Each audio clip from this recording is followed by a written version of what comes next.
তবে শুরুতেই কথা বলবো ই বর্জ্য সম্পর্কে। ভারতে যা দ্রুত গতিতে বেড়ে চলেছে, আমাদের নিত্য নতুন ডিভাইস কেনার প্রবণতা সম্পর্কে ভেবে দেখার সময় কিন্তু চলে এসেছে। আপনি কি নতুন কোনো ফোন কিনবেন নাকি পুরনোটাকেই মেরামত করে নেবেন? আচ্ছা, এই মেরামতের অধিকার বিষয়টাই বা আসলে কি? আদিতি রাজাগোপাল দিল্লি ঘুরে খুঁজেছেন এসব প্রশ্নের উত্তর। আমি এমন একটা জায়গায় আছি যেখানে বড় কোনো প্রযুক্তি সংস্থার অস্তিত্ব নেই। রোববার সন্ধ্যায় সরগরম দিল্লির এই বাজার। টাচ স্ক্রিন কাজ করছে না। সারানো যাবে? গত বছর সারা বিশ্বে 139 কোটি মোবাইল বিক্রি হয়েছে। 500 কোটির বেশি মোবাইল ফেলে দেওয়া হয়েছে। এই বর্জ্যের একটি সমাধান হতে পারে এখানে। এমন কোনো জিনিস নেই যা উত্তর ভারতের এই বাজারে পাওয়া যায় না। এমন জায়গা আর পাবেন না যেখানে যে কোনো উপকরণ দিয়ে ভাঙাচোরা জিনিস ঠিক করে মানুষ। পণ্য তৈরির পদ্ধতিতে পরিবর্তন হচ্ছে, এমন বাজারগুলো বদলাচ্ছে। প্রথমে আইফোন 4 এলো, তারপর 5, 6, 7, 8, 10, 11। মানুষ কি মোবাইল কিনবেন তা এখন ট্রেন্ডের উপর নির্ভর করে। মেরামত করে ব্যবহারের পরিবর্তে নতুন জিনিস কিনতে চায় সারা বিশ্বের মানুষ। বেশিরভাগ বিষাক্ত বর্জ্যই তাই আসছে ই বর্জ্য থেকে। এর ফলে অনেকেই মেরামত করে পুরনো জিনিস ব্যবহারের অভ্যাস রপ্ত করতে চাইছেন। ভারত এই অভ্যাস বজায় রাখতে চায়। ভেঙে যাওয়া জিনিস মেরামত করে ব্যবহার করার অভ্যাস বজায় রাখতে চায় তারা। এতে অর্থনীতিও শক্তিশালী হয়। আমি এখন দিল্লিতে। আমি বোঝার চেষ্টা করছি কিভাবে এটা সম্ভব হতে পারে।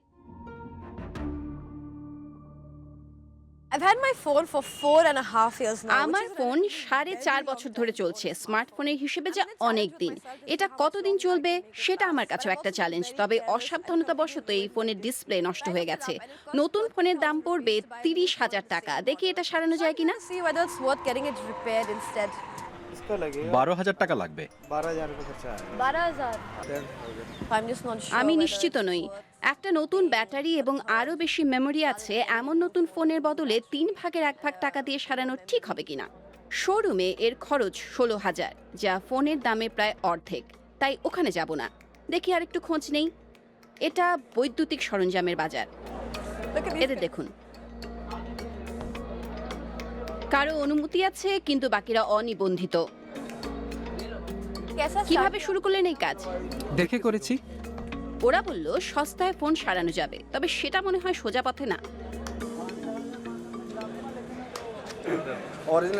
আসল ডিসপ্লে 12,000 টাকা, নকল 7,000। 7,000? और ये कॉपी मतलब कॉपी स्क्रीन কোনো গ্যারান্টি কি আছে? আসল ডিসপ্লে হলেও গ্যারান্টি থাকবে না। থাকবে না। It's quite interesting that everybody has এটা মজার। প্রত্যেকের কাছে আলাদা দাম, মানে নির্দিষ্ট কোনো দাম নেই। আপনাকে দরদাম করে ভালোটা বের করতে হবে। এজন্য অনেক সময় লাগবে। আমি আরেকটু ভেবে দেখি। think about it more. কোনো জিনিস মেরামত করে ব্যবহার করার বিষয়টা ভারতে দীর্ঘকালের প্রচলিত। বেশিরভাগ রাস্তায় একসময় মুচি বা দর্জি থাকতেন, যাদের সেলাই করা জিনিস মানুষ বহু প্রজন্ম ধরে ব্যবহার করত। সেটি এখন আরও ভাগ হয়েছে।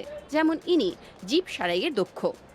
90-এর দশকে এবং 2000 পরবর্তী দশকের অর্থনৈতিক পরিস্থিতি এই অভ্যাসকে অনেকটা বদলে দিয়েছে। মানুষের পকেটে এখন টাকা অনেক বেশি। জিনিসপত্র অনেক সস্তা হয়ে যাওয়ায় লোকজন আরও বেশি কেনাকাটা শুরু করেছে। এছাড়াও ভারতের অর্থনীতিকে এখন আলট্রা ডিজিটাল বলা চলে। পরিবহনের ভাড়া থেকে শুরু করে নারকেল সবকিছুর দামই এখন অনলাইনে মেটানো সম্ভব। Phones in India are ভারতে ফোন অনেক সস্তা, সহজলভ্য। ঘরে বিছানা বা বসার চেয়ার নেই কিন্তু ফোন আছে, এমন মানুষের সংখ্যা বেশি। বৈদ্যুতিক যন্ত্রপাতি সারানোর বিষয়গুলো আগের মতো নেই। মূল কারণ ইলেকট্রনিক্স কোম্পানিগুলো মেরামতের অনুমতি দেয় না। যন্ত্রগুলো যাতে কিছুদিন ব্যবহারের পর ফেলে দেওয়া যায় তেমনভাবে সেগুলো নকশা করা হয়েছে বলে অভিযোগ আছে। কোম্পানিগুলোর বিরুদ্ধে আদালতে এ নিয়ে মামলা হয়েছে। চলতি বছরে অ্যাপল মার্কিন যুক্তরাষ্ট্রে একটি মামলায় $50 কোটি পর্যন্ত জরিমানা দিয়ে সমঝোতার প্রস্তুতি নিচ্ছে। একই পরিস্থিতির মুখোমুখি হচ্ছে স্যামসাং ইটালিতে।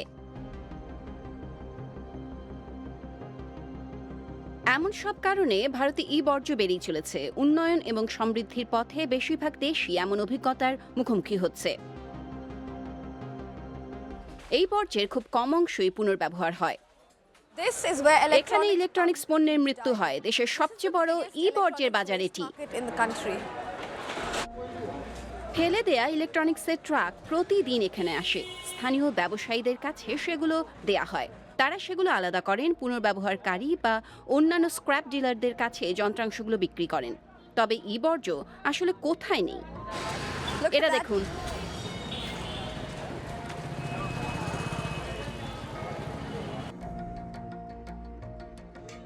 ভাঙার পর তারা দেখে দাম পাওয়ার মতো কিছু রয়েছে কিনা।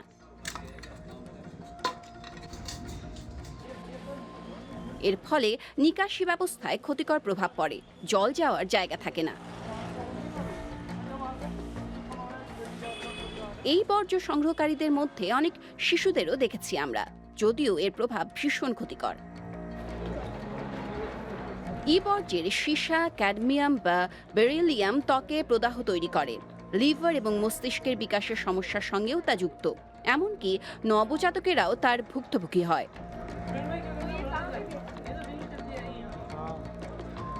এখানে ভিডিও করাটা কঠিন, কেউ ক্যামেরার সামনে আমার সঙ্গে কথা বলতে চাননি। রাসায়নিক দূষণ বিষয়ক গবেষক সতীশ সিনহার কাছে জানতে চাইলাম এটা বন্ধ করতে কি করা দরকার। উৎপাদন ও ব্যবহার দুদিকেই সামঞ্জস্য মেনে চলতে হবে। উৎপাদনের ক্ষেত্রে বলতে পারি কিভাবে পণ্যগুলো আরও ভালোভাবে ডিজাইন করবেন। ধরুন আপনি এমন একটি পণ্য ডিজাইন করতে পারেন যা প্রকৃতির হিসাবে মডিউলার বলা যায়, কারণ পরবর্তী পর্যায়ে নিয়ে যাওয়া যাবে না এমন পণ্য এখন বাতিল করে দেয়া হয়। দ্বিতীয় দিকটা হলো ব্যবহার কমানো। আপনি যদি পণ্যগুলো এমনভাবে বানান যাতে সেগুলো দীর্ঘদিন টিকবে, ফেলে দেওয়ার সম্ভাবনা নেই, তাহলে বর্জ্য উৎপাদন কমবে। তৃতীয়ত, মেরামতের বিষয়গুলো নিয়মের মধ্যে আনতে হবে। এগুলো আইনেও অনুমোদিত। কিভাবে একে উৎসাহিত করব সেটা ঠিক করতে হবে। আমি মনে করি আমরা এখনো সেই যাত্রাটি শুরুই করতে পারিনি। তৃতীয় বিষয়টি নিয়ে সরকার কাজ শুরু করেছে। মেরামতের অধিকার নিশ্চিত করার জন্য 2023 সালে একটি পোর্টাল চালু হয়েছে। প্রায় 50টি কোম্পানি এখন পর্যন্ত কাগজে কলমে নাম লিখিয়েছে। কৃষি সরঞ্জাম, অটোমোবাইল এবং ইলেকট্রনিক্সের নির্মাতারাও রয়েছেন এই তালিকায়। দেশের ক্রেতা সুরক্ষা মন্ত্রকের সর্বোচ্চ পদমর্যাদার প্রশাসনিক আধিকারিক রোহিত কুমার সিং এর সঙ্গে কথা বলেছি আমরা। যদি পণ্যের মেরামত বা নিয়মিত রক্ষণাবেক্ষণের প্রয়োজন হয়, তাহলে সেটা ব্যয়বহুল হওয়া উচিত না, বরং তা সহজলভ্য হওয়া উচিত। গ্রাহক যেন সহজে এটা পেতে পারেন তার ব্যবস্থা থাকা উচিত। তাই আমরা সেগুলোকে এক জায়গায় আনছি, মেরামতের অধিকার বিষয়টিকে একটি কাঠামো দিচ্ছি। মেরামত সংক্রান্ত তথ্য প্রদান, তৃতীয় পক্ষের কাছে সস্তা এবং আসল যন্ত্রাংশ সরবরাহ করার মতো বিষয়গুলো এর মধ্যে রয়েছে।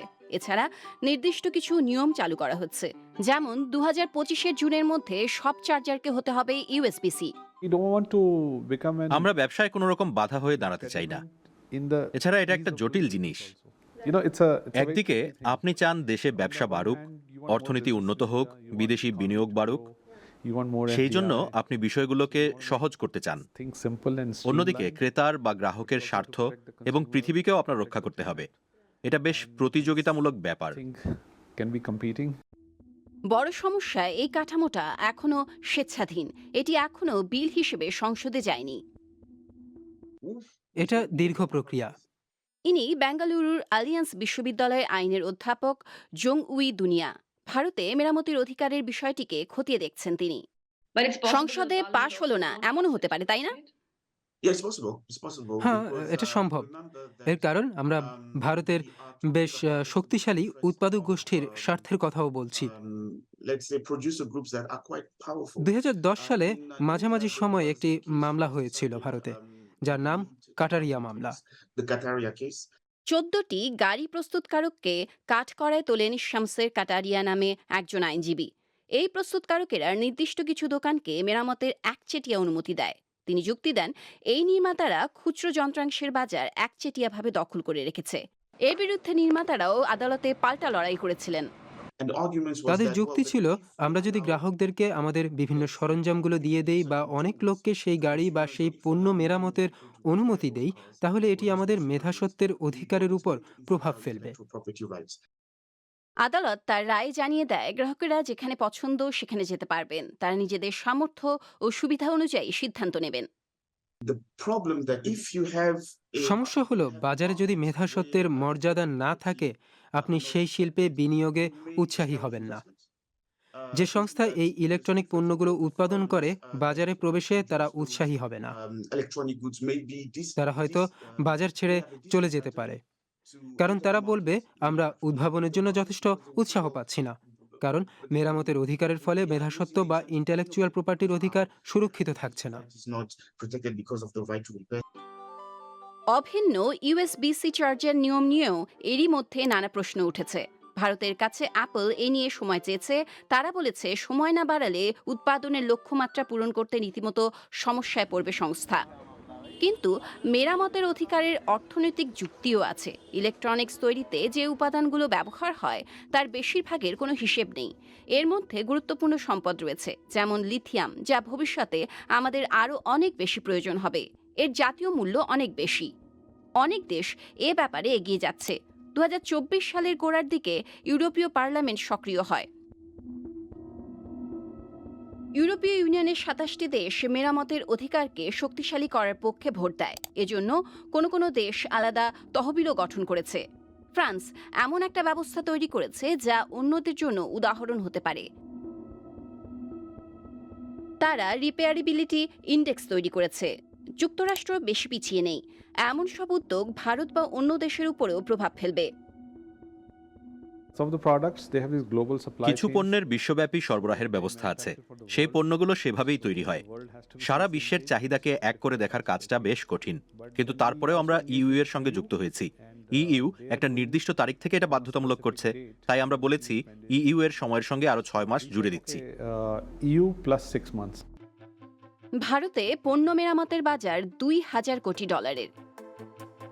এছাড়াও পুনর্নবায়নের বাজার $500 কোটি বলে ধারণা করা হয়। তাই স্টার্টআপগুলো মেরামত এবং পুনর্নবায়ন ইউনিট তৈরির ব্যবসায় ঝুঁকছে। এটা সবার জন্যই লাভজনক, ক্রেতাদের জন্য, যারা চাকরি করছে তাদের জন্য, এমনকি কোম্পানিগুলোর জন্য তা সুবিধাজনক। গ্রাহকের সুবিধাভোগী, কারণ এটা সস্তা এবং সুলভ। এই কাজকে অনেকে পেশা হিসেবেও বেছে নিতে পারছেন। প্রাথমিক পর্যায়ে বড় চ্যালেঞ্জ হলো 100 থেকে 1000 জন লোক যাদের জীবিকা এই মেরামত শিল্পের উপর নির্ভর করে, তাদেরকে একসঙ্গে করা। সরকার যদিও সদিচ্ছার কথা বলছে, কিন্তু এই ধরনের বিপুল অসংগঠিত অর্থনীতিকে সংগঠিত করা, দক্ষতা বাড়ানো, নিবন্ধন করা এবং তাদের কর প্রদান নিশ্চিত করা এগুলো সহজ কাজ নয়। এই সমস্ত সংস্থাগুলোর হিসাব রাখাও একটা প্রতিবন্ধকতা হতে চলেছে, তবে তারাই দিশা দেখাচ্ছে।